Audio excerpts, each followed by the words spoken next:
Are more slaves today than any time in history. That's according to the Community Coalition Against Human Trafficking. 40 million people around the globe are considered slaves or victims of human trafficking. 83% are women, and their average age of entry into that world is just 19 years old.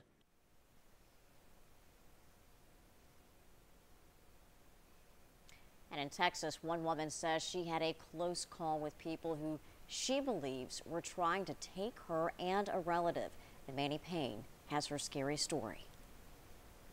You hear these horror stories about these women or these children, and it could have been me.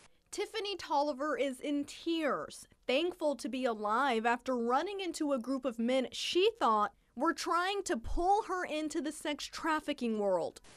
And you just don't realize that it really could be you. You don't think like that. Tolliver and her younger cousin were shopping at Walmart when they say a man started following them. Minutes later, they say that man signaled to another man that he liked both girls. And then shortly after that, they claim a third man showed up and began following them as well. Like, they are not nervous that we know that they're following. Like, they just don't care. Tolliver says Walmart employees escorted the ladies to their car after the men followed them into the parking lot. Tolliver taking to Facebook to share the scary encounter in a post that's quickly going viral. It's happening in this town. It's happening at your stores.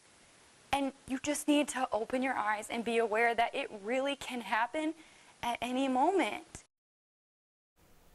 And as she said, it can happen anywhere. In 2015, in Knox County alone, there were 100 reported cases of human trafficking. Continuing this discussion, joining us to explain some of those signs and what you should know, Kate Trudell from the Community Coalition Against Human Trafficking. Those numbers are stunning. They're terrifying.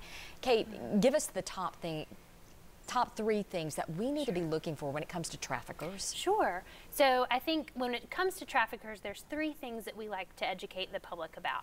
One is most often they are already someone known to the potential victim. I know we hear lots of scary stories like what we just heard, and those are very concerning, but what we should also remember is over 70% of potential traffickers are already known to the victim. Two, that they're master manipulators.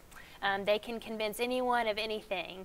And three, they often hide in plain sight. They are often individuals who are already in positions of power and leadership, which makes it easier for them to identify victims and know how to exploit them. So let's talk about protecting ourselves from trafficking and giving out some very helpful information. What should you do if you think someone is following you? Sure. I think first and foremost, make sure you're never alone. Try to find someone to align with. If you're in a store, find an employee. If you're in a parking lot, find a person parked close to you. Make sure that you're never alone and call 911 if you feel like you're in immediate danger. Another scenario, what if you think someone else is being targeted? What can you as an individual do? Be observant and document everything you observe. I know it's easy to think my mind will remember this, but it's important to write it down.